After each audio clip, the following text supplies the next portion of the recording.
What makes the U.S. Congregational Life Survey unique? There's lots of projects, lots of research going on. What is really special about this project?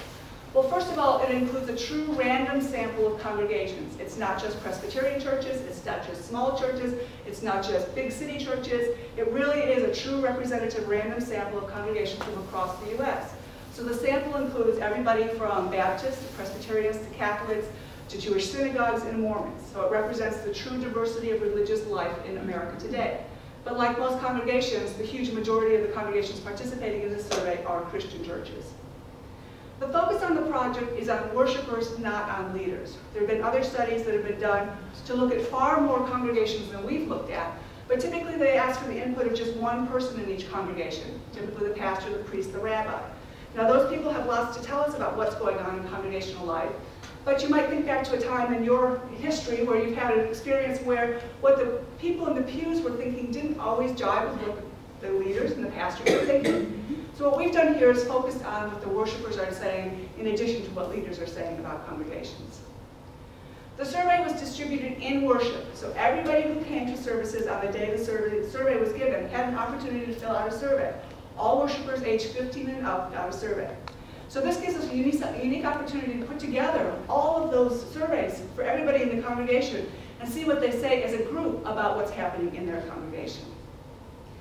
We also provide a series of resources back to congregations. We've got enough data to keep us in research reports for the rest of our lives, and we can sit in our offices and do that. But Lilly Endowment and our office believes it's important to give something back to the congregations that participated in the survey. So every congregation gets back a series of resources, and I've got samples up here that you can come and look at later. They get 3 reports in color that show their worshipers' responses. We give them leader guides to help them understand that. We give DVDs for people who are a little number phobic, so it gives them a little tool to get through understanding what the reports say.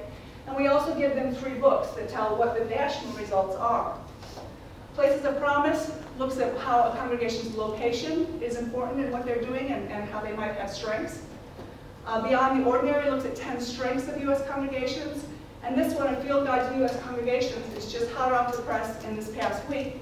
All of these are published by Westminster John Knox Press. This is an updated field guide. We produced one field guide based on 2001 data. This updates all of that information and tells everyone what we found from Wave 2 of the Congregational Life Survey, and has added chapters in the back that really focus on what's changed in congregational life since 2001.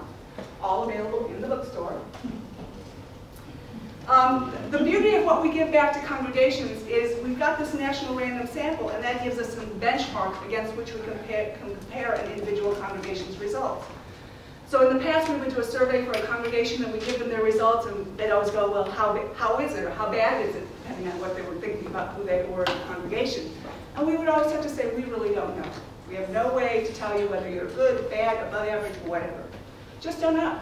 Because of these national benchmarks, the reports we give back to congregations show their worshipers' responses in comparison to the national benchmarks. A real quick, easy way for congregations to identify what their strengths are, where they're above average. And we encourage congregations to identify those strengths and then use the strengths to make changes in other areas where they want to become stronger.